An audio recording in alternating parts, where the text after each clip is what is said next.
ठीक है, तो हम लोग ये बैच 3 में अभी 2019 का पेपर डिस्कस कर रहे हैं। लास्ट 2 क्लास में हमने कुछ क्वेश्चन डिस्कस किया। ये 2019 पेपर का तीसरी क्लास है। ठीक है, तो चलिए बताइए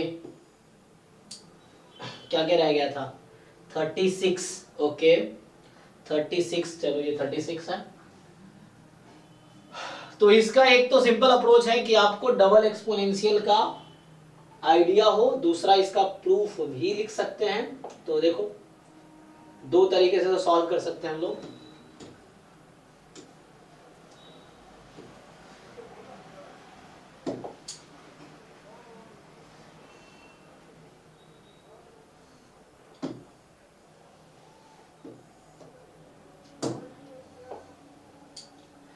तो इसमें क्या कह रहा है कि X Y be I I D exponential lambda. ठीक है, तो X Y I I D है, एक्सपोनेंशियल लैम्डा है।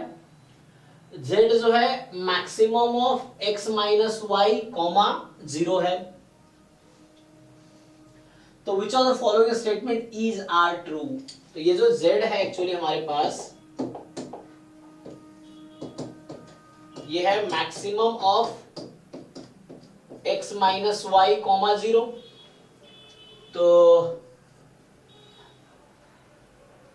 इसका क्या मतलब है कि इन दोनों में जो मैक्सिमम है, ये तो एक्सपोनेंशियल लैम्डा है, तो x पॉजिटिव होगा y पॉजिटिव होगा, बट डिफरेंस कुछ भी हो सकता है, नेगेटिव भी हो सकता है, पॉजिटिव भी हो सकता है ना, डिफरेंस इसका।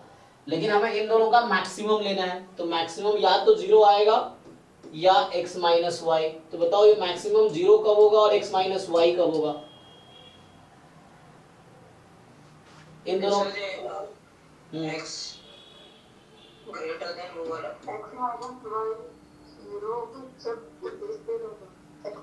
मतलब x माइनस वाई अगर नेगेटिव हो जाए तो उस केस में कौन सा मैक्सिमम है? 0। तो x माइनस वाई नेगेटिव हो जाए तो मतलब x लेस देन y, मतलब y से हो जाएगा, नेगेटिव हो जाए। और अगर x माइनस वाई पॉजिटिव है, चलो इक्वलिटी लगा दो यहाँ पे, तो x माइनस वाई अगर पॉजिटिव है तो इन दोनों का maximum x minus why he रहेगा। यही चीज है कि इन दोनों का मैक्सिमम चुनना है मुझे। जब ये नेगेटिव है तो मैक्सिमम 0 है इन दोनों का, जब ये पॉजिटिव है तो मैक्सिमम पॉजिटिव वाला नंबर आएगा।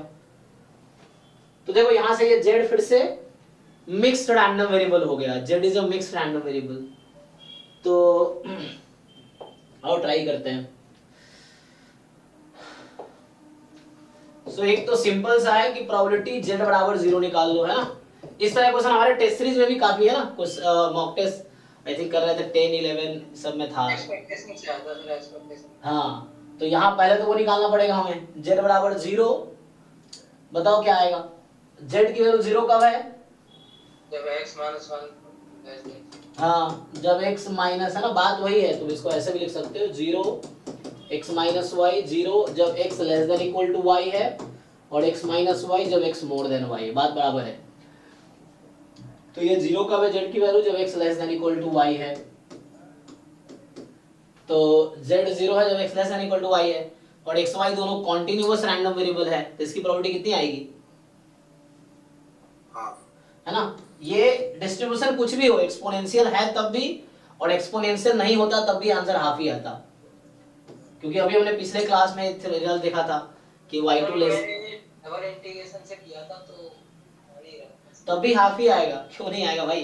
क्योंकि ये इन जनरल थ्योरम है ना। अभी पिछले तुम क्लास में थे ना, पिछले क्लास में यूज किया ना मैंने कि y2 less than equal to y1, वहां बस ये लिखा था कि y1 y2 are continuous random variable, तो एक दूसरे से कम होगा, इसकी प्रोबेबिलिटी हाफ ही होगी। करके देख लो, प्रूफ करना है। देखो डबल इंटीग्रेशन से करो तभी आंसर यही आएगा। Probability x less then y निकाल देता हूं, इक्वल लगा लो, कोई दिक्कत नहीं है।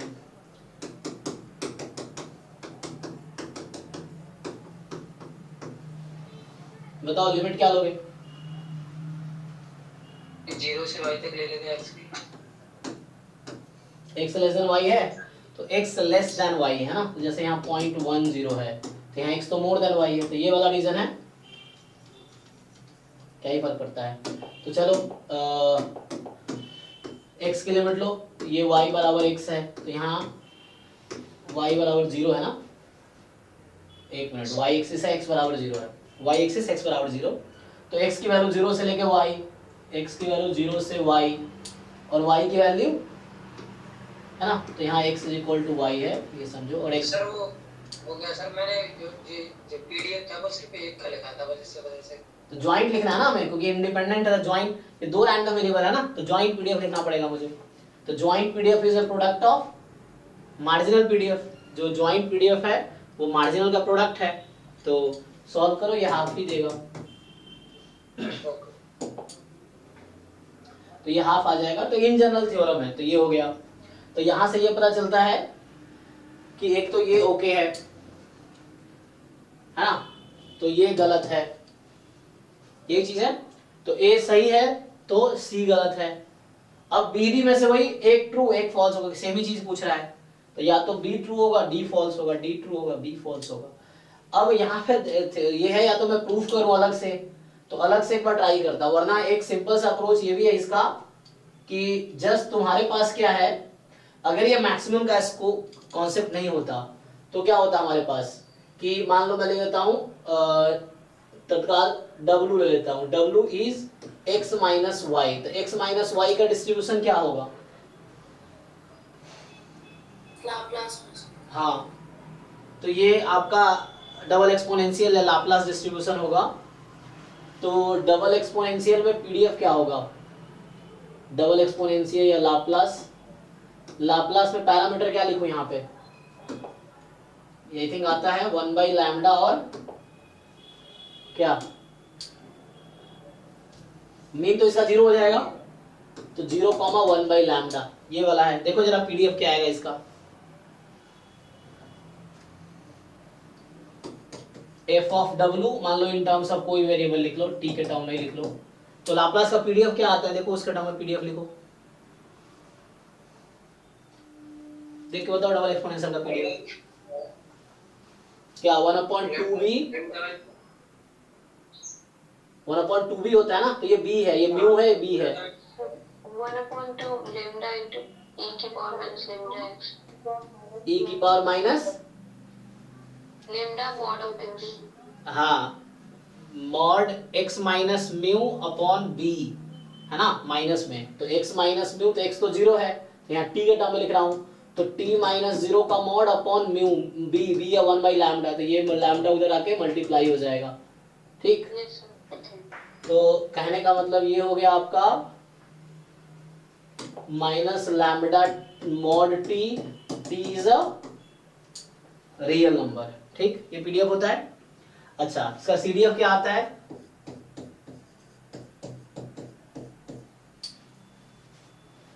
बताओ, देख के सीडीएफ बताओ। दो पार्ट में आता है ना सीडीएफ इसका, तो म्यू से देखते हैं, मतलब इसके मीन से देखते हैं। देख के बताओ, डिराइव किया हुआ है 1/2 e to the power x minus mu by 2 b by b। रुको, x is इसको हटाता हूँ। हाँ, 1/2 e to the power hmm x minus lambda by b। x minus lambda by b, x minus lambda मतलब वो mu, ठीक है, तुम बोलो जो समझ आ रहा है। तो यहाँ पे t माइनस 0 बाई बी, तो मतलब ये लैम्डा बाहर हो गया। हाँ, when x is रुको रुको, ये आएगा e की पावर माइनस लैम्डा t। हाँ, कब? जब x less than mu। x less then mu, तो म्यू यहाँ कोई बात नहीं, म्यू यहाँ 0 है, तो आपका t लेस देन 0। हाँ, मैं t के टर्म में लिख रहा हूँ। 1 माइनस होगा।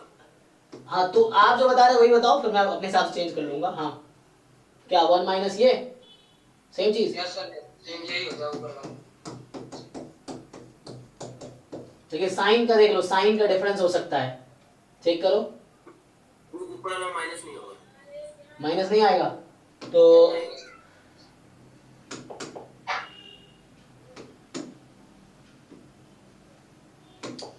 आपके केस में यहाँ पे क्या है, z के बारे में सोचो। ये x माइनस वाई जो है z की वैल्यू है जब z क्या है, पॉजिटिव। पॉजिटिव है, जेड तो है ये। तो z बराबर मैक्सिमम x माइनस वाई 0, तो ये x माइनस वाई है कब, जब x माइनस वाई पॉजिटिव है। तो मतलब जब ये पॉजिटिव है z तो मतलब ये z ही हो गया, मतलब जब पॉजिटिव है तो ऐसे भी z की value more than equal to 0 है, तो एक केस में इक्वल टू 0 हो सकता है। तो यहां पे होगा क्या, तो ये कौन सा वाला ऑप्शन है, तो जब हमारा पॉजिटिव है z, तुम्हें समझ आया ना, x माइनस वाई पॉजिटिव है, तो ये z का जो रेंज है यहाँ पे z तो मोर देन इक्वल टू 0 होगा, तो इक्वल टू 0 पे हाफ है प्रोबेबिलिटी, वो तो हो गया। तो इसका CDF जब लिखोगे तो ये वाला केस बनाएगा नहीं।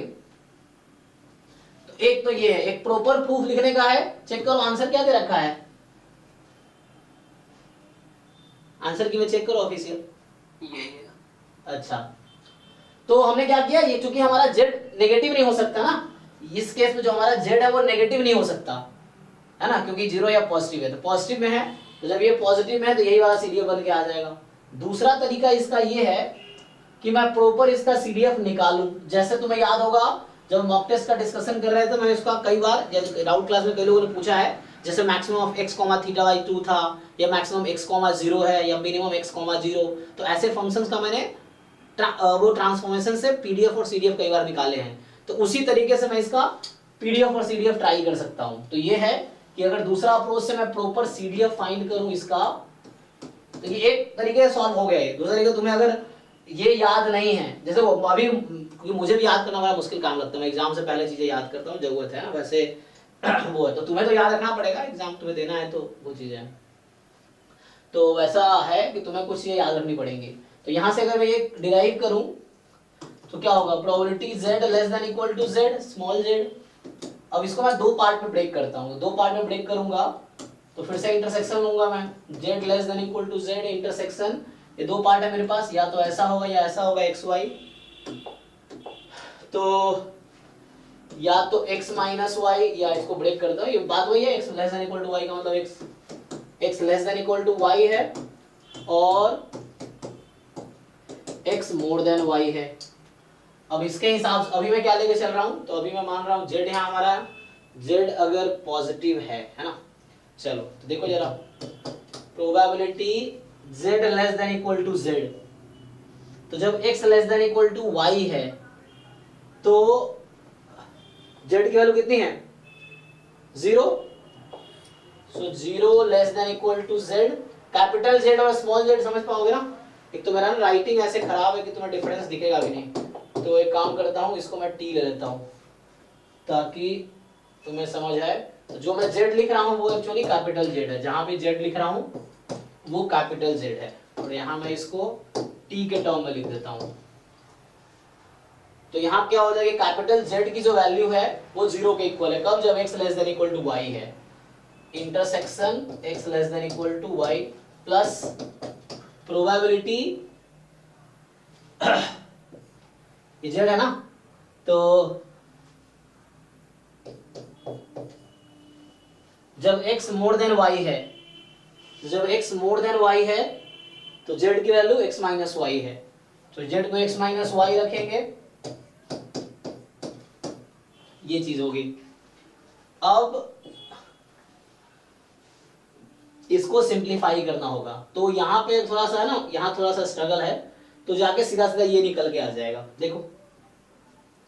तो चूंकि तुम्हें पता है कि सपोर्ट इसका z का सपोर्ट है ना, जो CDF का स्टैंडर्ड वे क्या होता है लिखने का, जैसे मैं अगर z का ही CDF लिख रहा हूं यहाँ पे t के टर्म में ही मान लो, तो स्टैंडर्ड वे क्या है कि z का जो सपोर्ट है, हमारे केस में जो सपोर्ट है z more than equal to 0 है, तो जब ये t लेस देन 0 होगा तो ऑब्वियसली 0 होगा। अब t जब मोर देन इक्वल टू 0 है तो क्या है, ये मुझे डिराइव करना है ना, तो ये मुझे डिराइव करना होगा,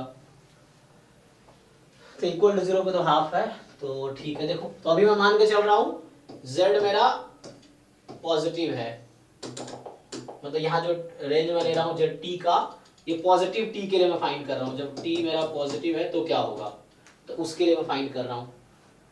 तो ये जो z था उसको t लिखना पड़ेगा ना, बताओ। तो ये मैंने t को पॉजिटिव लिया है, तो t more than equal to 0 है, यहाँ पे कोई दिक्कत नहीं है, तुम मोर देन इक्वल टू लगा सकते हो अगर तुम्हें कोई दिक्कत ना हो।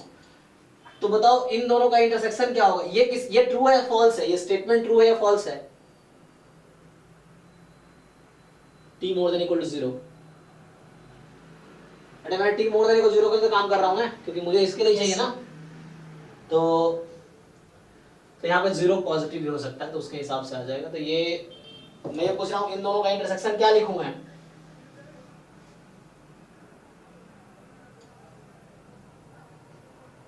बोलो भाई। 0 होगा सर। ये किसके इक्वल है? ये एम्प्टी सेट है या तो दो ही केस है, या तो ये ट्रू होगा या फॉल्स होगा। ट्रू होगा तो ये सैंपल स्पेस के इक्वल है, फॉल्स है तो ये एम्प्टी सेट के इक्वल है। तो ये अभी क्या है, मैंने टी पॉजिटिव लिया है ना, तो ये क्या है, ट्रू ही तो है। T more than equal to 0 कह रहा है, 0 लेस देन, सैंपल स्पेस है, सैंपल स्पेस का इंटरसेक्शन इसके साथ, तो क्या आएगा?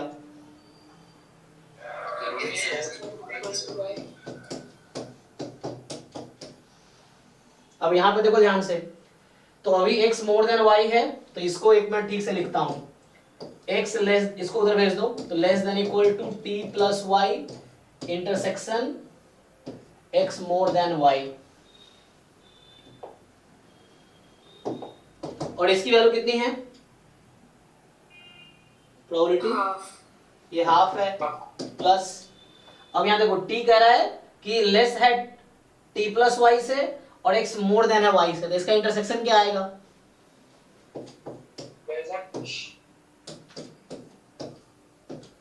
यही आएगा, ठीक है। तो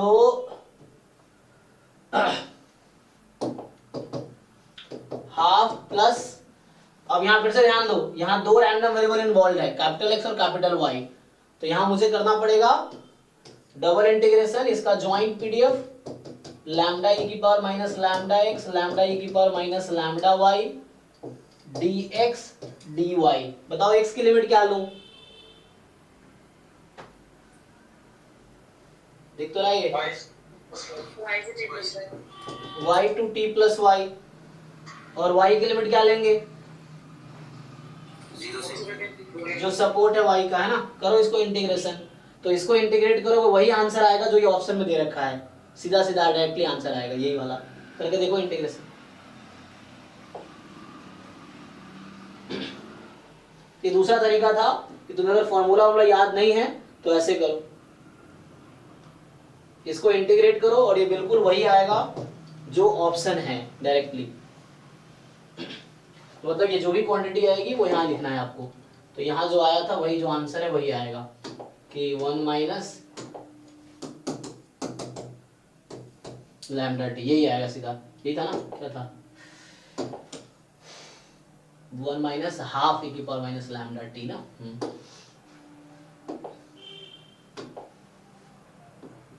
तो 1 माइनस हाफ है ना, तो ये तुम्हें सीडीएफ याद रखना है, डबल एक्सपोनेंशियल का सीडीएफ क्या होता है। जो भी स्टैंडर्ड डिस्ट्रीब्यूशन है, मैंने पहले बता रखा है कि जो भी स्टैंडर्ड डिस्ट्रीब्यूशन सिलेबस में जिसका नाम लिखा हुआ है तो उसका name, support, PDF, CDF, MGF, mean, variance याद रखना पड़ेगा आपको। याद नहीं रखोगे क्वेश्चन डायरेक्टली आ गया तो वहां फिर गलत हो जाएगा। ठीक है जी, तो हो जाएगा, इसको कर लो इंटीग्रेट, आ जाएगा सीधा सीधा, तो इसे सॉल्व कर लो। अगले क्वेश्चन पे आते हैं, ठीक है। नेक्स्ट 36 हो गया, 36 का 39, तो 39 जो है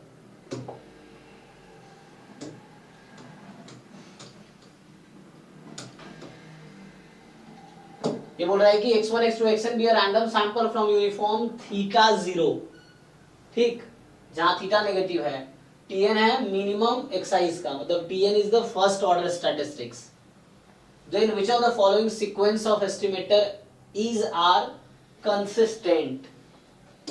तो MLE निकाल लो, MLE क्या होगा, क्योंकि ये स्टैंडर्ड डिस्ट्रीब्यूशन है, इट विल वर्क, तो स्टैंडर्ड डिस्ट्रीब्यूशंस के लिए MLEs आर कंसिस्टेंट एस्टिमेटर, मतलब कोई भी गिवन पीडीएफ होगा उसके लिए वर्क करेगा।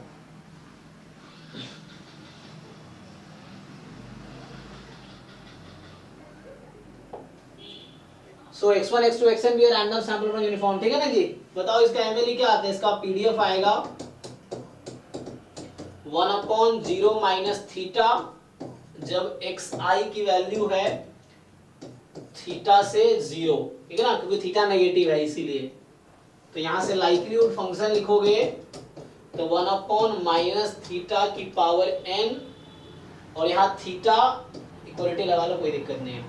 सो theta is less than equal to x i, क्या आ जाएगा, theta less than equal to, यहाँ से इंटरसेक्शन क्या आएगी इसकी, theta less than equal to first order statistics, क्योंकि theta less than x i, theta less than intersection of all, मतलब मिनिमम से भी छोटी होगी। तो यहाँ से रेंज आ गई इसकी theta belongs to minus infinity से फर्स्ट ऑर्डर स्टैटिस्टिक्स। तो ये फंक्शन क्या है, इंक्रीजिंग है कि डिक्रीजिंग है? इसको ब्रेक करोगे तो ये फंक्शन थीटा के रेस्पेक्ट में इंक्रीजिंग होगा डिक्रीजिंग होगा? सर नेगेटिव साइन की वजह से तो इंक्रीजिंग हो जाएगा। हाँ, क्योंकि थीटा नेगेटिव, तो जो भी हो यहाँ से एमएलई जो आएगी थीटा की, वो आपकी फर्स्ट ऑर्डर स्टैटिस्टिक्स आएगी, ठीक है, मैक्सिमम एक्चुअली, क्योंकि नेगेटिव थी ना।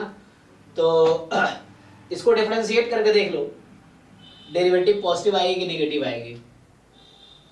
तो ये फंक्शन द इंक्रीजिंग होगा ये, क्यों, सिंस अब तुम चेक करो एल डैश थीटा जो आएगा वो पॉजिटिव आएगा, क्योंकि यहाँ थीटा नेगेटिव है, क्योंकि थीटा क्वेश्चन में गिवन है कि थीटा नेगेटिव है। तो ये इंक्रीजिंग फंक्शन है, तो राइट एंड पॉइंट पे मैक्सिमा मिलेगा मुझे, तो मतलब वही मैक्सिमा इज द एमएलई। तो एमएलई आ गया। अब एमएलई कंसिस्टेंट होता है, तो देखो, तो एमएलई इज कंसिस्टेंट, तो first order statistics converges in probability to theta. तो पहला ऑप्शन तो ओके है। अब बताओ, मतलब यही टीएन है ना, तो पहला ऑप्शन है कि टीएन कन्वर्जेस, मैं इसके लिए बात, इसको टीएन लिख रहा हूं, थीटा वो यहां से आया। दूसरा ऑप्शन कह रहा है बी जो है Tn माइनस 1, ये कहाँ कन्वर्ज करेगी, इन प्रोबेबिलिटी, ये ऑप्शन कहाँ कन्वर्ज करेगी इन प्रोबेबिलिटी, हाँ, थीटा माइनस 1, ठीक है। फिर सी ऑप्शन जो है Tn प्लस 1/n, तो Tn plus 1/n converges in probability to theta plus 0, मतलब थीटा। एंड अगेन यहाँ पे है D option Tn minus 1 minus 1/n square, this converges in probability to theta minus 1। तो मतलब n tense to infinity लगा देना है, जहां भी n है उनको इन्फिनिटी रख दो। तो यहाँ से आपको दिख रहा है a सही है और c सही है, b और d गलत है, क्योंकि यहाँ थीटा माइनस 1 आ रहा है। और मुझे किसका कंसिस्टेंट डेसिमीटर चाहिए था, थीटा का। तो ऑप्शन कौन कौन सा करेक्ट है, a और c, देख लो।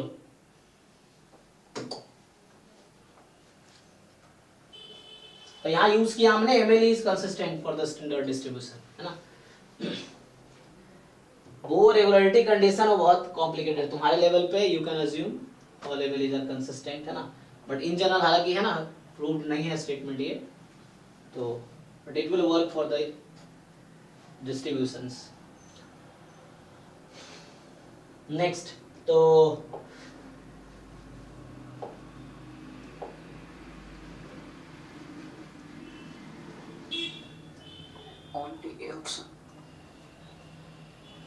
क्या आंसर क्या दे रखा है, नो सर वो तो ठीक है, हो गया ना, हाँ 40 बोल रहा हूँ। अच्छा, किसमें अगला क्वेश्चन कौन सा है, 39 के बाद 40 है, अच्छा 40 कह रहा है कि हाँ सो दिस बोल तो रहा है, देखो ना, ये सिंपल वर्सेस सिंपल है, तो सिंपल वर्सेस सिंपल में क्या पूछा है इसने पूछा है कि the most powerful test exist for each value of alpha. तो अल्फा तुम कुछ भी ले लो, मोस्ट पावरफुल टेस्ट एग्जिस्ट करेगी। क्यों करेगी, क्योंकि ये सिंपल वर्सेस सिंपल है, तो इसमें तुम्हें एक क्रिटिकल रीजन मिलेगा ही नीमन पियर्सन लेमा से, और जो सॉरी लाइक्लीहुड रेशियो टेस्ट से, है ना, एक क्रिटिकल रीजन मिलेगा तुम्हें लाइक्लीहुड रेशियो टेस्ट से, और लाइक्लीहुड रेशियो टेस्ट से जो क्रिटिकल रीजन आएगी, that critical reason is the uniformly most powerful critical reason. तो अल्फा तुम कुछ भी ले लो, चाहे 5% लो, 4% लो, 10% लो, 20% लो, 50% लो, स्टिल अल्फा की वैल्यू कुछ भी ले लो 0 से 1 के बीच, हर अल्फा के लिए एक यूनिक क्रिटिकल रीजन मिलेगा जो कि मोस्ट पावरफुल होगा। तो ठीक है पहला नहीं होता तो हाँ सिंपल नहीं होता तो हाँ, तो उसमें कुछ नहीं कह सकते है ना। सिंपल वर्सेस कंपोजिट में उसका कोई डायरेक्ट ऐसा कोई स्टैंडर्ड रिजल्ट है नहीं, फिर वो आगे गेट में वो चीज़ आती है कि चेक करना होता है लाइक्लीहुड रेशियो मोनोटोन है कि नहीं है, फिर बहुत सारे डिफरेंट क्राइटेरिया है, unbiased test and all that. तो आपके एग्जाम में जो होगा तो सिंपल वर्सेस कंपोजिट है, तो जरूरी नहीं है कि मोस्ट पावरफुल मिलता ही हमेशा, ये है। तो वो इन जनरल कोई डायरेक्टली रिजल्ट नहीं है, फिर उसके लिए देखना पड़ेगा एक्सपोनेंशियल फैमिली का है ये, हालांकि एक्सपोनेंशियल फैमिली का है तो लैम्डा मोर देन समथिंग या लेस देन समथिंग के लिए एग्जिस्ट कर जाएगा, ये है। ठीक है, तो यहाँ पे ये एग्जिस्ट करेगा, ठीक है। और कोई डाउट है इसमें? Okay sir, no sir. तो नेक्स्ट क्वेश्चन जो है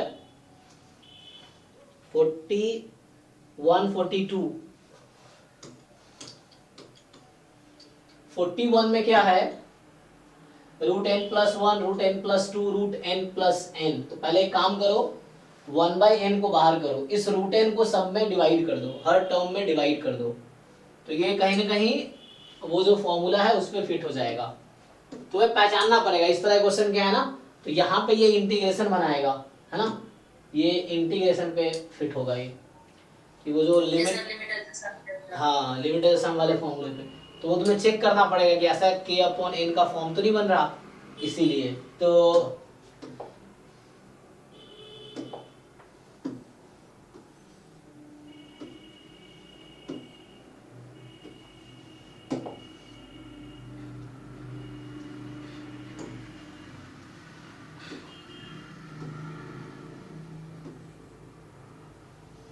यहाँ से क्या आ जाएगा, इसको आप ब्रेक करोगे, limit n tends to infinity, देखो 1/n बाहर रख लो, अब इस सबके डिनोमिनेटर में रूट n कर दो,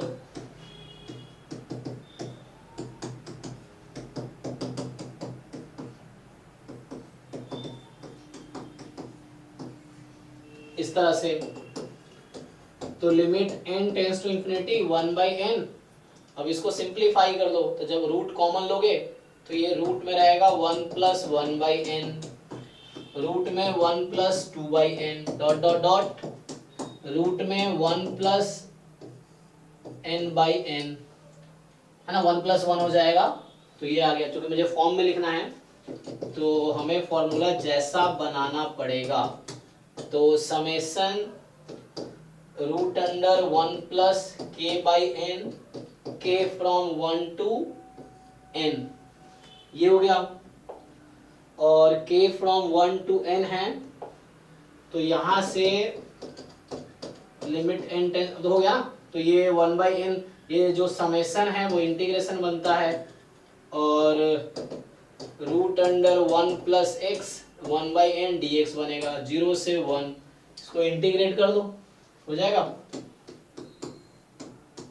1 प्लस x की पावर 3/2 अपॉन 3/2, ये फॉर्मूला है ना, तो 0 से 1 में इसको पुट कर लो, तो 1 पुट करोगे तो 2 की पावर 3/2 माइनस 1 अपॉन 3/2, ठीक है जी। देख लो क्या आंसर आया, यही आंसर है। हाँ, इसको सिंप्लीफाई कर लो,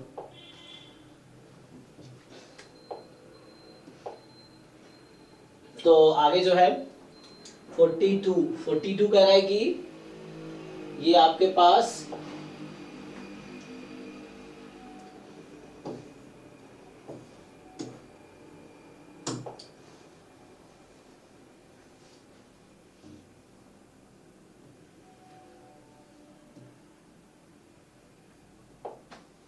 कि f(0) से r में एक फंक्शन है इस तरीके से कि fx माइनस fy का जो मॉड है वो ऐसा है, तो एक काम करो, इसको पहले डिवाइड कर दो x माइनस वाई से, तो ये क्या बचेगी, जब x माइनस वाई से डिवाइड कर दोगे तो इधर बचेगा x माइनस वाई की पावर 4/3 माइनस 1/3। तो जब भी ऐसा क्वेश्चन हो जहां मॉड दिया हो तो क्या करना, mod x minus y divide, ऐसा क्यों कर रहे हैं, क्योंकि वो f' x का डेफिनेशन होता है ना, f y minus f x upon y minus x where y tends to x. तो ये डेफिनेशन है, किसका डेफिनेशन है? हाँ एमबीटीवी है, या सिंपल तुम डेफिनेशन यूज कर लो यहाँ से। तो डेफिनेशन क्या होता है? h टेंस टू 0 यही होता है ना, f of x plus h minus x upon x, ये होता है। तो इसी को तुम ऐसा भी तो लिख सकते हो तुम, limit y tends to x f of y minus f of x upon y minus x। क्या दिक्कत है? क्या किया मैंने? h को रख दिया y माइनस एक्स, मतलब y बराबर x प्लस h, तो x प्लस h का नाम y रख दिया।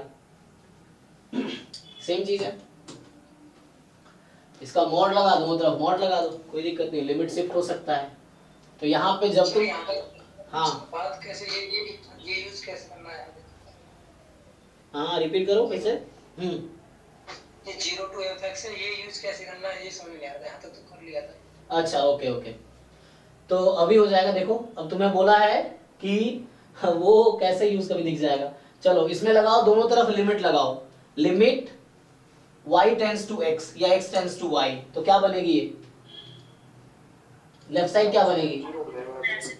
मॉड f डैश x बनेगा, और राइट साइड 0, क्योंकि मैंने क्या किया, दोनों तरफ y टेंस टू x लगा दिया बोथ साइड। तो एक तो ये बन गया, तो आपका ये f डैश x बन गया यहाँ पे, और यहाँ पे आपके पास 0 हो गया। अब मॉड लेस देन 0 होने का क्या ही मतलब है? नेगेटिव हो सकता है क्या?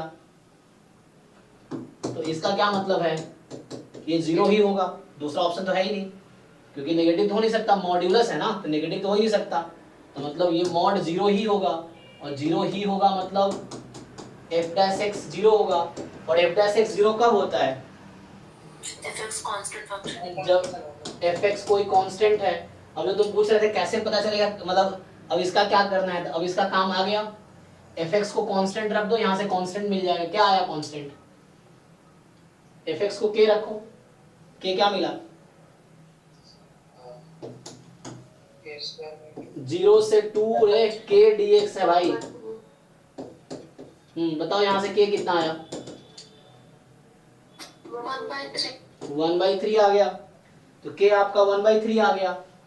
तो यहाँ से मुझे फंक्शन मिल गया इसका मतलब, तो इसका मतलब मुझे अब फंक्शन भी मिल गया कि fx बराबर 1/3। अब 1/3 को x से मतलब ही नहीं है, x क्या है, तो रख दो।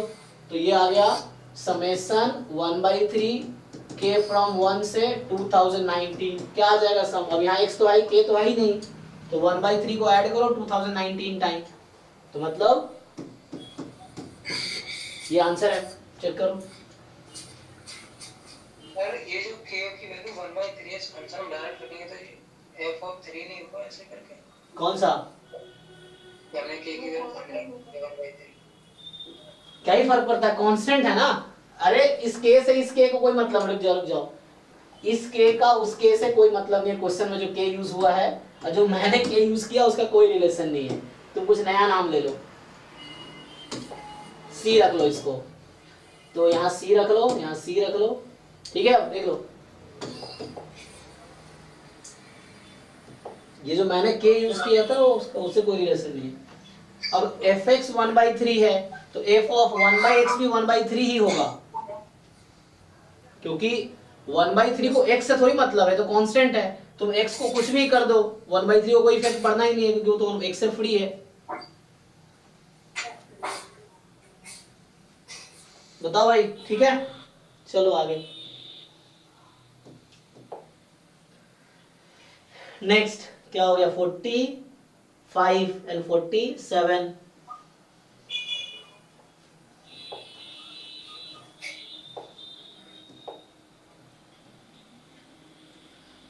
कराएगी, two paired ice are tossed independently, it is found that one face is odd and other face is even। तो क्या प्रोबेबिलिटी है कि sum of sum is less than 6 equals? तो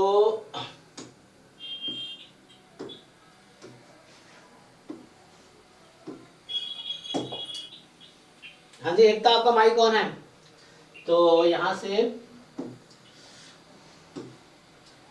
ठीक है, क्या आ जाएगा?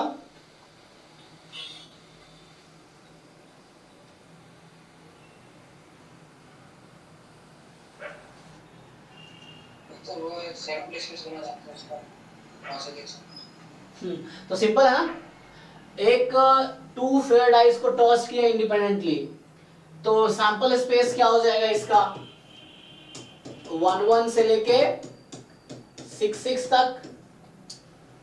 अब बता दिया आपको, गिवन है कि एक फेस ऑड है और दूसरा फेस इवन है, तो ये इवेंट एफ दे दिया कि one is odd and other is even. ध्यान रखना यहां लिखा है one is odd other is even, ऐसा नहीं लिखा कि first is odd second is even, ऐसा नहीं है, दोनों अलग अलग चीज हो गया, ठीक है ना। तो one is odd other is even, तो हो सकता है पहला और दूसरा इवन या पहला इवन दूसरा ऑड, दोनों केस है यहाँ पे। अब पूछ रहा है कि then the probability that the sum is less than 6, तो ई इवेंट है सम इज लेस देन 6, ठीक है। तो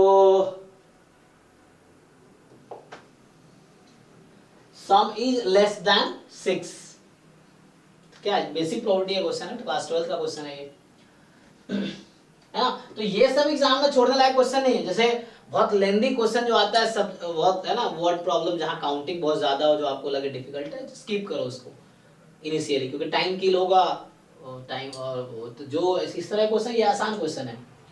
तो यहाँ क्या करना है आपको, आपसे पूछा गया है कि probability of E given F, ये निकालो। So probability of E given F find करो, आप क्या होगा। तो फॉर्मूला तो पता ही है आप लोगों को, probability of E intersection F upon probability of F.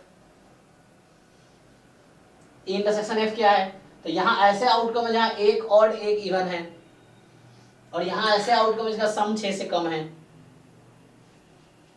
तो इंटरसेक्शन में कितने, अच्छा देख लो दोनों में ऐसे कितने आउटकम है जो दोनों में आएंगे, तुम काउंट भी कर सकते हो, आउटकम बहुत ज्यादा होंगे ही नहीं। एक मिनट, क्या क्या आएगा, जैसे 1 2 2 1 हो सकता है ना, 1 4 1 4 4 1 2 3 3 2 2 3 3 2, एक और एक इवन ऐसे बनाने हैं, सम लेस देन 6 हो गया, इतना ही होगा, ठीक है जी। चलो 1 2 1 4, और फिर ऐसे ही 2 से करो 2 1 2 3, एंड 3 से 3 2 3 4 3 4 तब नहीं ले सकते क्योंकि 3 4 का सम 7 हो जाएगा, 3 4 नहीं ले सकते। सम लेस देन 6 इंटरसेक्शन, तो 6 आ गए, तो इसकी प्रोबेबिलिटी हो गई 6 अपॉन टोटल 36 है, ठीक है ना। इसमें टोटल कितने एलिमेंट है, 6 एलिमेंट है, तो प्रोबेबिलिटी 6 अपॉन 36 एफ। अब एफ में काउंट कर लो कितने हैं, तो एफ में क्या लग रहा है कितने होंगे, 18। आधा हो जाएगा ना, हाँ हाफ हाफ हो जाएगा, कि एक ऑड एक इवन, तो उसमें वो छूट जाएंगे जो दोनों इवन दोनों ऑड वाले छूट जाएंगे, है ना। So both odd both even वाला जैसे हो गया कि, या काउंटिंग भी लगा सकते हो तुम चाहो तो, कि यहाँ पे जब ऑड है तो यहाँ इवन होगा, है ना, उस तरीके से। तो जैसे 1 के साथ 1 2 1 4 1 6 ये पॉसिबल है, 2 के साथ फिर 2 1 2 3 2 5 ये हो गया, ऐसे कर करके 18 आ जाएगा ना। तो टोटल आपके पास f में जो एलिमेंट्स आएंगे इस तरह के आएंगे, एक ऑड एक इवन, तो 1 2 1 4 1 6, टोटल 6 था, बस 3 आउट हो गया, ऐसे कर करके लिखो 18 आ गए, तो 18/36 ये कैंसिल हो गया, तो 6/18 6 18, चेक कर लो, ओके है ना। तो इस तरीके से कर सकते हैं, और भी अप्रोच हो सकता है, एक अप्रोच ये है।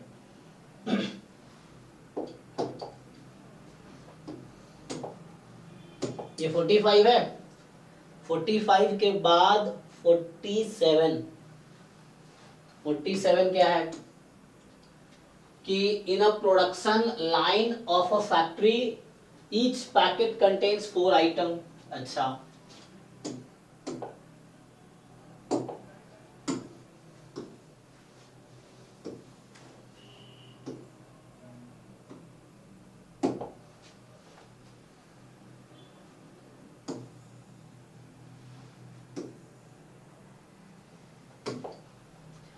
तो in a production line of a factory each packet contain 4 item, एक पैकेट में 4 आइटम है।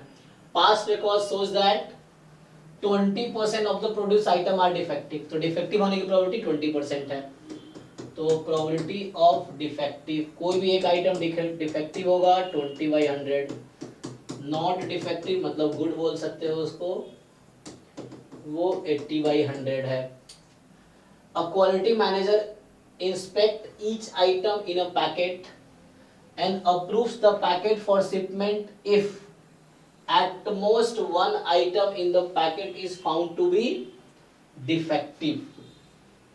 तो उस पैकेट को अप्रूव किया जाएगा, शिपमेंट मतलब मान लो भेजने के लिए या सेलिंग के लिए जो भी है ना, तो अप्रूव किया जाएगा किसी भी बॉक्स को सेलिंग के लिए अगर उसमें एटमोस्ट वन आइटम डिफेक्टिव है, मतलब मैक्सिमम एक आइटम डिफेक्टिव हो। बॉक्स में कितने आइटम है? 4। ओके तो देखो अगली लाइन पढ़ने से पहले अगर मैं पूछ लूं कि क्या प्रोबेबिलिटी है at most one item in a box is defective, ये जरा बताओ मुझे।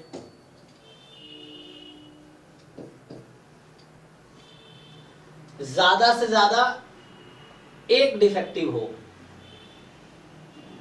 तो मतलब 0 या 1, 0 और प्रोडक्ट इज इक्वल टू 1, या तो कोई डिफेक्ट ना हो। तो देखो अभी मैं अगले लाइन पे नहीं गया, पहले मैं यही चेक कर रहा हूं कि कोई बॉक्स अप्रूव कब होगा। तो पता है मैं क्या पूछना चाह रहा हूं तुमसे, तो ये जो प्रोबेबिलिटी मैं निकाल रहा हूं एक्चुअली ये निकाल रहा हूं कि probability that a box is approved for shipment, इसकी प्रोबेबिलिटी निकाल रहा हूं। तो ये इसके इक्वल होगा, ये चीज इसके इक्वल होगा कि कोई बॉक्स अप्रूव होगा, एक बॉक्स है वो शिपमेंट के लिए अप्रूव होगा अगर उसमें ज्यादा से ज्यादा एक डिफेक्टिव हो, मतलब 0 डिफेक्टिव या 1 डिफेक्टिव। तो एटमोस्ट 1 डिफेक्टिव है इसमें, ठीक है। तो at most 1 item in a box is defective. तो इसका मतलब ये हो गया कि प्रोबेबिलिटी, अगर मैं x लेके चलूं एग्जांपल के लिए कि x है तो x बराबर 0 या x बराबर 1, तो यहाँ x क्या है मेरा, तो x मैंने माना है number of defective item in a box, x है number of defectives in a box. तो बताओ जी x की डिस्ट्रीब्यूशन क्या है, what is distribution of x? Binomial, कितने आइटम है बॉक्स में? 4, और प्रोबेबिलिटी डिफेक्टिव होने की क्या है? 20%, मतलब 1/5, 1/5। तो इसको यूज करके ये निकाल लो, तो ये आ जाएगा 1x बराबर 0, मतलब कोई डिफेक्टिव ना हो, तो सारे गुड होने चाहिए। तो गुड होने का ये इसकी पावर 4 प्लस इसमें एक डिफेक्टिव अलाउड है तो 4c1 4, एक डिफेक्टिव अलाउड है 4/5 की पावर 3। तो अभी जो मैंने काउंट किया जस्ट प्रोबेबिलिटी निकाला हूं किसी एक बॉक्स में ज्यादा एक डिफेक्टिव होगा, मतलब कोई एक बॉक्स अप्रूव होगा सेलिंग के लिए, उसकी प्रोबेबिलिटी निकाल रहा हूं मैं अभी। तो ये अराउंड आ गया 4/5, 4 सेम ही आ गया, मतलब दोनों टर्म का वैल्यू इक्वल है। बताओ 2 टाइम 4/5 की पावर 4, चेक करो ये है ना। ओके इसको सिंप्लीफाई भी कर सकते हो, कितना आएगा 4 की पावर 4 कितना होता है? 256 into 4, 256 into 2 512, yes sir 512 over 5 की पावर 4 625, 3001 नहीं 625, 5 की पावर 4 3125 आएगा ना, हाँ ये आएगा, चेक करो 5 के पावर 5 3125 आएगा, 25 25 5 125, 625 ही आएगा। 625 ए तुम एक ज्यादा पावर बता रहे हो, एक 5 पावर ले रहे हो, 4 ही है ना, ठीक है 624 पावर तो 5 का ही होगा, 5 5 5 5 25 का स्क्वायर ना, 25 का स्क्वायर, ठीक है नहीं, उस आप इसका 5 टाइम बता रहे हो। ओके तो अभी ये आया क्या प्रोबेबिलिटी है कि कोई एक बॉक्स अप्रूव होगा शिपमेंट के लिए। पूछा क्या है यहाँ पे, आगे देखो। अब देखो आगे हमसे ये नहीं पूछा एग्जाम क्वेश्चन में, यहाँ पे कुछ और पूछा हुआ है।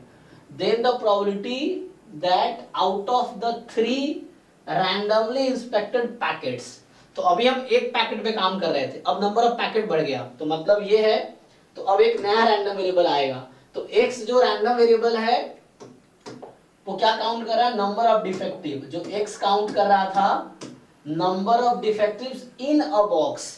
अब y जो है ना, देखो यहां फिर से at least 2 are approved for shipment. अब 3 बॉक्स को चेक किया गया, तो यहां नंबर ऑफ ट्रायल 3 है, तो y ले रहा हूं number of box approved for shipment. और कितने बॉक्स को चेक किया गया, 3 बॉक्स को। अभी हम एक बॉक्स पे काम कर रहे थे, 1 बॉक्स में 4 आइटम था। तो अब हमें क्या काम करना है, बॉक्स पे। तो बताओ y का डिस्ट्रीब्यूशन क्या होगा। सर 3, 5, 1, 2 बाइनोमियल 3 बॉक्स को चेक किया गया, तो नंबर ऑफ ट्रायल 3 है ना, नंबर ऑफ बॉक्स, तो नंबर ऑफ ट्रायल 3 है। एंड कोई एक बॉक्स अप्रूव होगा या अप्रूव नहीं होगा, दो ही पॉसिबिलिटी है। जैसे पहले जब हम यहाँ पे काम कर रहे थे, तो कोई आइटम या तो डिफेक्टिव होगा या डिफेक्टिव नहीं होगा, सक्सेस फेलियर था। अब क्या है सक्सेस फेलियर, या तो अप्रूव होगा या अप्रूव नहीं होगा। तो ये जो हम फाइंड कर रहे थे वो अप्रूव होने की प्रोबेबिलिटी निकाल रहे थे कि कोई एक बॉक्स अप्रूव होने की क्या प्रोबेबिलिटी है। तो यो यहाँ P बन जाएगा, जो यहाँ से प्रोबेबिलिटी आया वो इसका P है, इस तरह से कि यहां से जो प्रोबेबिलिटी आई डबल, मतलब 2 बार बाइनोमियल यूज करवा रहा है तुमसे, ये है इस क्वेश्चन में। तो ये आ गया। अब आपसे क्या पूछ रहा है ये कि एटलीस्ट 2 आर अप्रूव्ड, 3 बॉक्स में से कम 2 अप्रूव हुआ है। तो मुझसे पूछ रहा है कि क्या प्रोबेबिलिटी है कि at least 2 box are approved for shipment, at least 2, ठीक है।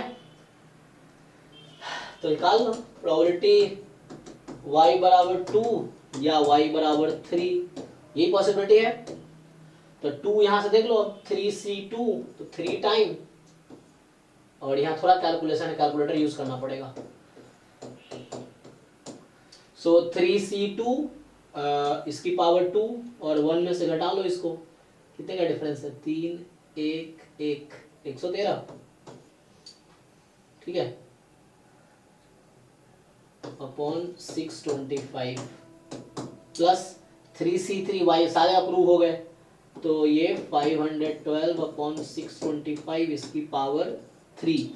कैलकुलेट करो, देखो आंसर मैच हो रहा है कि नहीं, इसको कैलकुलेट करो कैलकुलेटर से।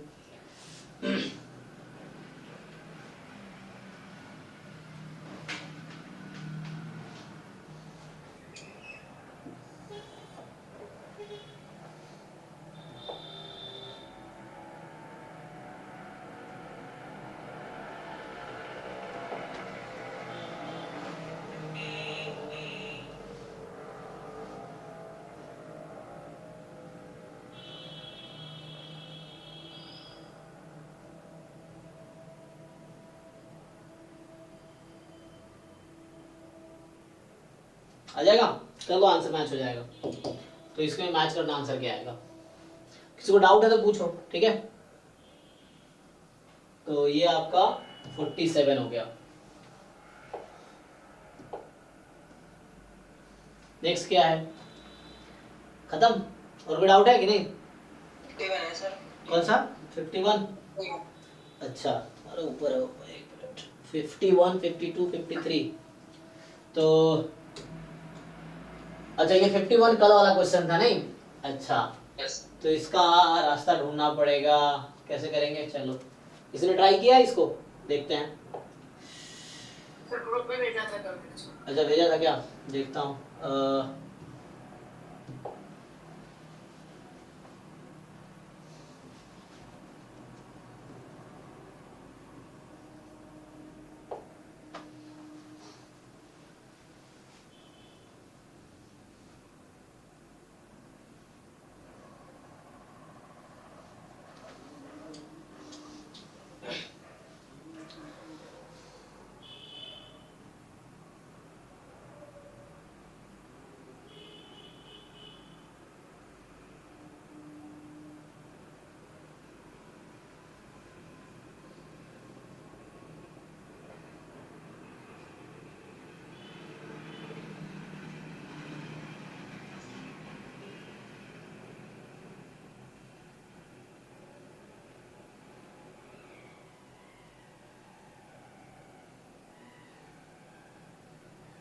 कोई और भेजो एक बार वो क्वेश्चन सॉल्यूशन कर देखता हूँ। ठीक है सर, तब तक वीडियो देख लीजिए। हाईलाइट कर दिया सर। अच्छा ठीक है।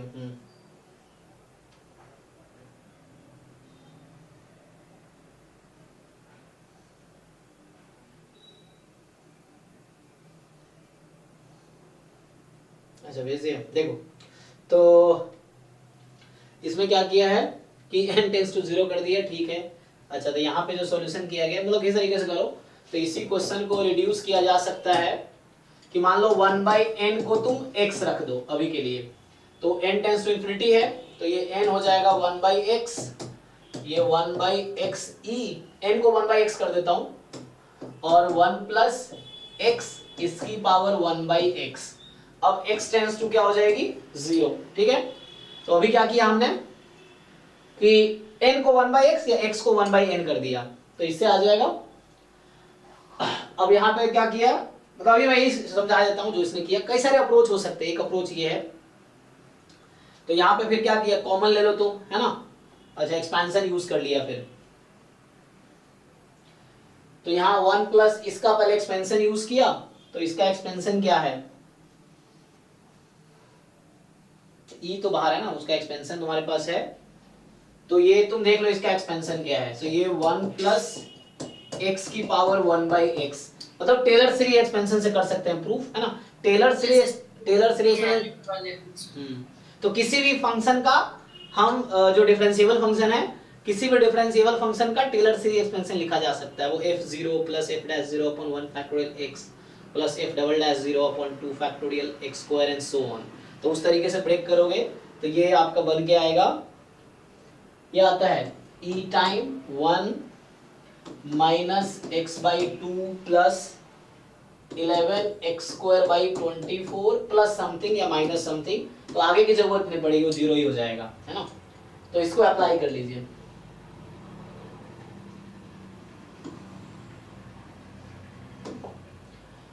तो इसको आगे मैं अगर कंटिन्यू करूं यहाँ पे तो क्या करते हैं, इसको पुट कर लीजिए।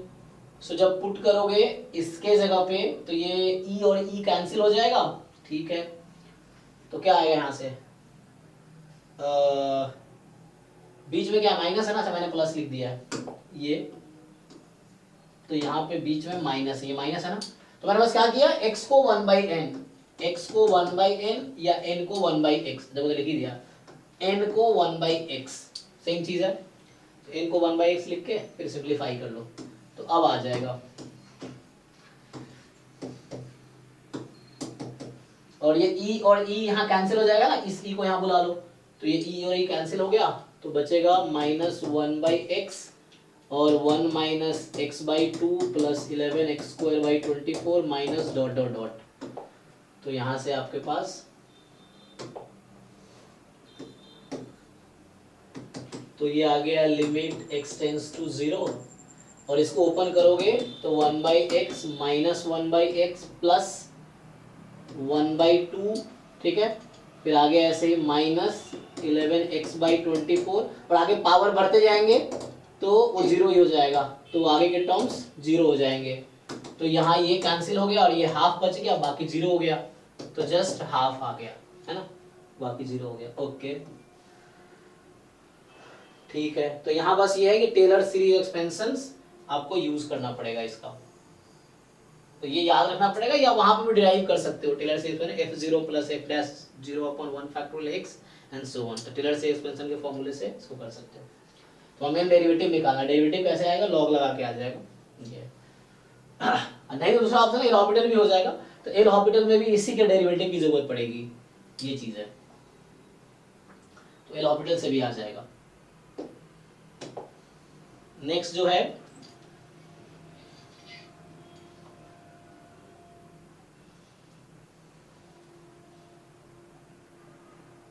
ठीक, अगला क्या था 52। तो जो 52 है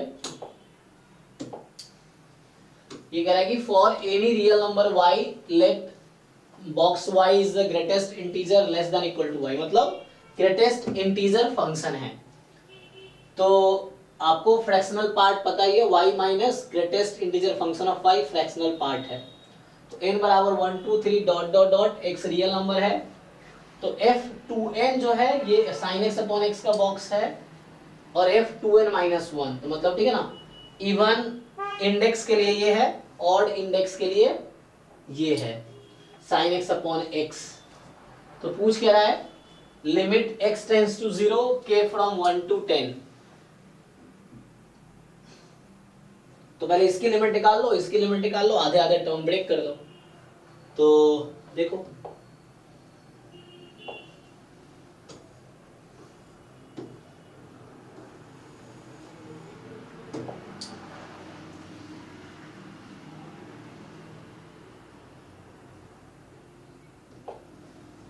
सो बताओ, यहाँ x टेंस टू 0 है, तो sin x अपॉन x क्या होता है? अच्छा, sin x और x में क्या रिलेशन है? sin x और x में क्या रिलेशन है जब x पॉजिटिव है तो? है ना, तो ये x का ग्राफ इधर होगा, 0 पे दोनों 0 होते हैं, अदरवाइज तो sin x छोटा हो जाएगा x से for all x is positive, है ना, तो ये होता है, तो sin x upon x is less then 1 for all x is positive. तो यहाँ पे अगर आप निकालोगे x टेंस टू 0 प्लस, है ना, तो क्या होगा? तो पहले इसकी लिमिट निकाल लो, और बाकी केस में क्या होगा? बाकी केस में उल्टा, ये आ गया ना यहाँ पे, तो और नेगेटिव के लिए क्या होगा? ये अपोजिट साइन, नेगेटिव में चेक करो बड़ी क्या होगा। नेगेटिव के लिए जैसे तुम्हारे पास है तो x का ग्राफ नीचे आ गया ना, और साइन का ग्राफ ऊपर है, ठीक है, तो यहां से sin x अपॉन x क्या हो जाएगा? मोर देन 1 हो जाएगा। अगर x नेगेटिव है तो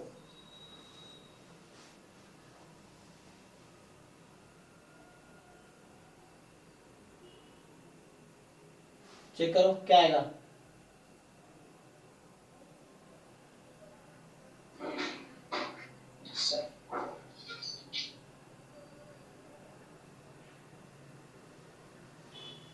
देखो, तो यहां से मुझे अगर फाइंड करना है, पहले सम, ऐसे पूछा गया है सम कर दो दोनों का, तो ये सम क्या होता है? x प्लस ये बॉक्स x और फ्रैक्शनल पार्ट ऑफ x, इसका सम क्या होता है? इस इक्वेशन को ऐड, देखो राइट साइड को लेफ्ट साइड बुला लो, मतलब ये जो राइट में तुम्हारा बॉक्स x दिख रहा है ना, ग्रेटेस्ट लीनियर फंक्शन, उसको लेफ्ट साइड बुलाओ, क्या आएगा? अरे भाई मैं ये पूछ रहा हूं, this plus this equal to क्या?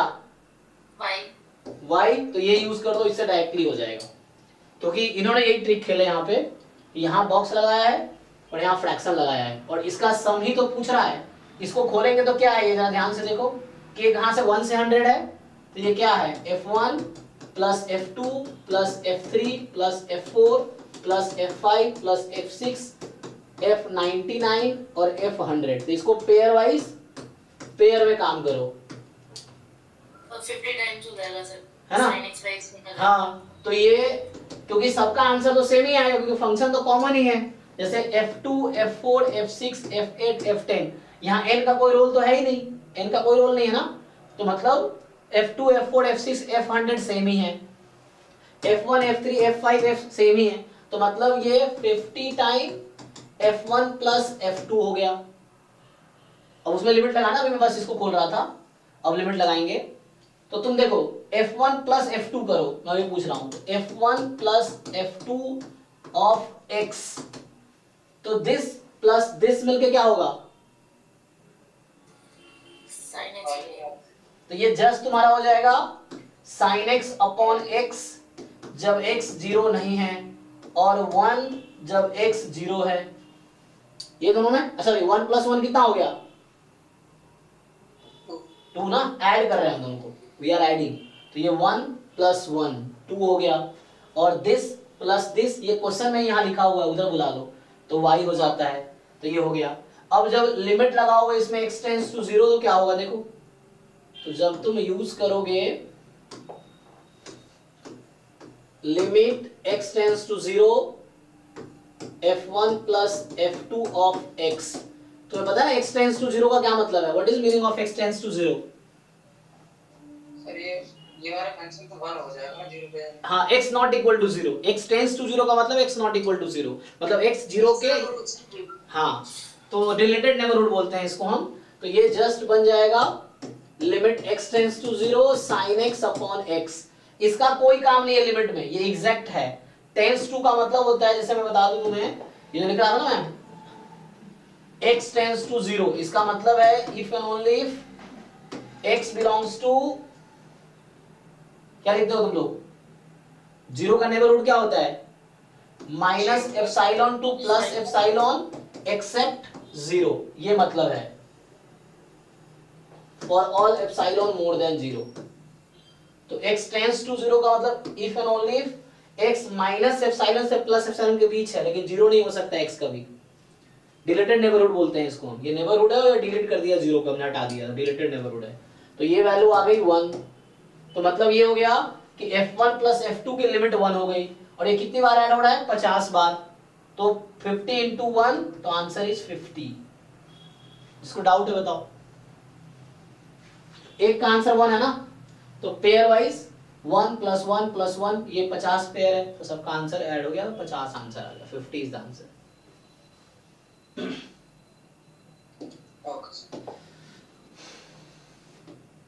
ये 53 में बस लिमिट वाला बता दी, इसमें से z के नहीं बता। 53 कह रहा है कि वॉल्यूम ऑफ द, ओके, तो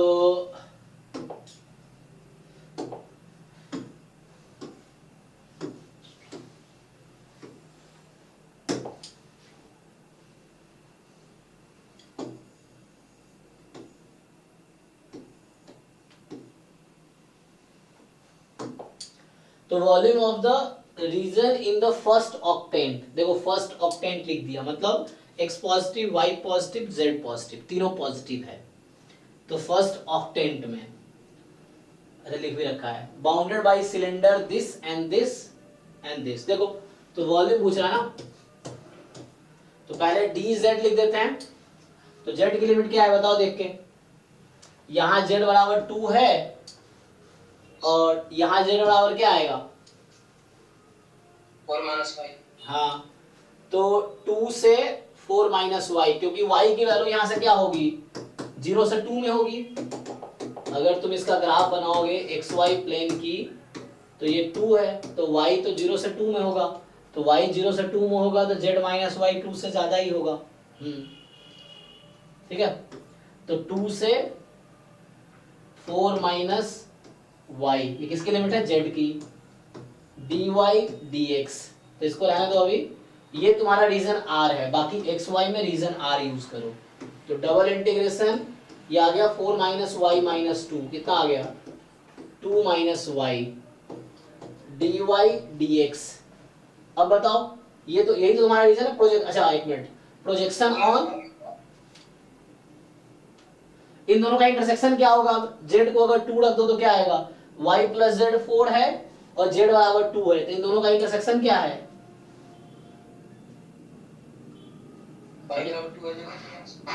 हाँ y बराबर 2 आ जाएगा। तो y बराबर 2 आ गया, इसका मतलब है y 2 तक होगा, ठीक है। और यहां से भी y क्या ही वैल्यू लेगा, तो कोई दिक्कत नहीं है, यहां सिंपली अब इस पे ब्रेक कर लो तुम। तो dy dx को अगर इसका प्रोजेक्शन ले लो तुम, हाँ तो इंटरसेक्शन लिया तुमने, z को है ना, z को 2 रखा तो y बराबर 2 आ गया, 2y बराबर 2 तो यहाँ ओके है, इस रीजन में है। तो ये सर एक बार ये एक्सप्लेन कर देंगे, ये डिसाइड कैसे किया कि 2 लोअर लिमिट होगा 4 माइनस y अपर लिमिट होगा, क्योंकि 4 माइनस वाई हमेशा y 4 2 से ज्यादा होगा, 4 minus y is more than equal to 2 y, क्योंकि इस सर्कल में बताओ y की लिमिट क्या होगी, x square plus y square is 4, -2 से 2 तक। हाँ -2 से 2 तक रख के देखो, जब -2 रखोगे तो ये 6 हो जाएगा, और 2 रखोगे तो 2 हो जाएगी। तो 4 minus y is always more than 2। तो ऐसे इक्वेशन में वैल्यू निकाल के चेक कर लेते हैं। हाँ, तो यहाँ से ये आ गई। अब जस्ट इसको ब्रेक कर लो, तो इसको पोलर फॉर्म में कन्वर्ट कर लो, क्यों इतना टेंशन लोगे। 2 माइनस x को r cos थीटा, y को r sin theta, r sin theta, r dr d theta, ये फुल सर्कल है। अच्छा फुल सर्कल, एक मिनट ध्यान रखना, ये भी था यहाँ पे, हाँ ये भी दे रखा है, तो ये जेड हट गया था भाई, पॉजिटिव है, फर्स्ट क्वाड्रेंट की बात कर रहा है ये, सिर्फ इतने की बात कर रहा है ये, क्योंकि इसने पहले लिख रखा है फर्स्ट ऑक्टेंट, तो फुल सर्कल नहीं है, जस्ट फर्स्ट क्वाड्रेंट है, क्योंकि फर्स्ट ऑक्टेंट लिखा हुआ है। तो ठीक है, तो जेड भी तो पॉजिटिव है ना, जेड 2 से 4 माइनस वाई पॉजिटिव वैल्यू लेगा, जेड भी नेगेटिव नहीं लेगा, तो नेगेटिव ले भी नहीं रहा है, 2 से 4 माइनस वाई, 4 माइनस वाई हमेशा पॉजिटिव रहेगा। तो यहाँ से आ गया जस्ट रेडियस 0 से कितना रेडियस यहाँ पे 2, और r 0 से π/2, क्योंकि फर्स्ट क्वाड्रेंट है तो 0 से π/2, और रेडियस कितना है 0 से 2, क्योंकि 2 रेडियस है वहाँ पे उसका। तो ये हो गया, सॉल्व कर लो, आंसर आ जाएगा, करो। सर एक और डाउट था, हाँ। जैसे कि उस सर्कल के इक्वेशन से पता चलता है y की लिमिट -2 से 2 है, हाँ, लेकिन जब हमने z की लिमिट रखते हैं तो हम z को 0 रख सकते हैं, y प्लस z में z इज इक्वल टू 4, इसमें 0 रखते तो y इज इक्वल टू 4, एक और लाइन आ रही है ना हमारे पास। नहीं, तो वो z इक्वल टू 4 तब रखते जब तुम्हें बोलता है यहाँ पे कि वो xy प्लेन से वहां तक है, यहाँ z बराबर 2 से z बराबर 4 है, तो इन दोनों का इंटरसेक्शन लेना पड़ेगा तुम्हें। सर जैसे कि आप बताते हैं कि z का हमने वैल्यू रख ली तो z को 0 रख देते हैं। हाँ, वो कब रखते हैं, जब कोई दूसरी इक्वेशन नहीं दे रखी है, जब आप ऐसा होता है कि x plus y less than something more than something, यहाँ तो इन दो कर्व के बीच की बात हो रही है, यहाँ पे तो ऐसा है, ये एक्चुअली इन दोनों को मिलाओ, इसको और इसको मिक्स करो, तो ये क्या है, ध्यान दो, इसको मिक्स करोगे तो ये है z is more than 2 less than कितना 4 minus y, yes sir. 4 minus y. अब यहाँ z को 0 पुट करो, क्या आएगा, z को भूल जाओ, मैं बोलता हूँ z को भूल जाओ, तो क्या बनेगा 2 लेस देन 4 माइनस वाई, तो यहाँ से क्या इनइक्वालिटी आएगी, सर y को इधर ले जाएंगे तो y is less then 2, yes हो गया, यही तो है यहाँ पे सर्कल में। हां गॉट इट। तो जब ऐसा रहेगा तब कहते हैं कि y को इग्नोर करो, तो जो बचा उसमें लिमिट लो, लेकिन यहाँ जब दो कर्व दे रखा है z के टर्म में, तो उसका इंटरसेक्शन लो, उसका इंटरसेक्शन लेंगे, प्रोजेक्शन ले रहे हैं हम लोग, तो उन दोनों का इंटरसेक्शन y एक्सिस पे क्या आएगा वो देख रहे थे, तो ये आएगा। ठीक है, तो इससे आ जाएगा, हो गया भाई, सॉल्व करके देख लो, आंसर आ जाएगा। हाँ, नेक्स्ट कौन सा रह गया, खत्म, 53 हो गया ना। अब बताओ, बाकी सारे हो गए सबके, हो गए सर, अब कुछ नहीं बचा। अच्छा, तो चलो 2019 का पेपर कंप्लीट हो गया, तो 2023, 24 है ना, 23 से लेके 19 तक। अब 2018 के बाद तो सॉल्यूशन बुक भी ड्राइव में भी है और मार्केट में भी अवेलेबल है, क्योंकि मार्केट में सॉल्यूशन 18 तक का ही है, तो 18 तक लोग बुक देख के भी कर लेते हैं, तो मेन चैलेंज यही होता है 19 से 23 वाला। फिर भी अगले क्लास में 2018 का डिस्कशन है, ठीक है। तो 19 तक हो गया, तो परसों जो क्लास होगी अगेन 7 to 9 में, तो उसमें हम 2018 का पेपर डिस्कस करेंगे। कल मॉक टेस्ट 14 का डिस्कशन होगा यूनिट वाइज 14 का, ठीक है। फुल लेंथ स्टार्ट करेंगे डिस्कस करना दिसंबर में, तो आने वाला है, तो उसमें फुल एक दिन फुल लेंथ, एक दिन यूनिट वाइज, फिर ऐसे करेंगे कुछ दिन बाद, एक एक ऐसे अल्टरनेटिव डिस्कस करेंगे, ठीक है। चलो, तो अभी के लिए यही स्टॉप करते हैं, thank you and good night. बाकी कोई डाउट हो तो बता सकते हो तुम। सर वो टेस्ट का डिस्कस कर सकते हैं जो 13 टेस्ट है अभी तो पहले मतलब वो जो बोले आप कल, उसमें आधा क्वेश्चन रह गया था, 12 तक ही हुआ, 13 तक। अच्छा, तो है डाउट तो बताओ, डाउट है तो एक मिनट टेस्ट खोलना पड़ेगा। हाँ देखो एक बार, या मैं ग्रुप में पोस्ट कर देता हूँ, डाउट जिनको होगा डाउट क्लास कर लेते हैं, रुको मैं एक बार पोस्ट कर देता हूँ, तो कि कोई देख लो डाउट, उस 13 के भी डाउट्स डिस्कस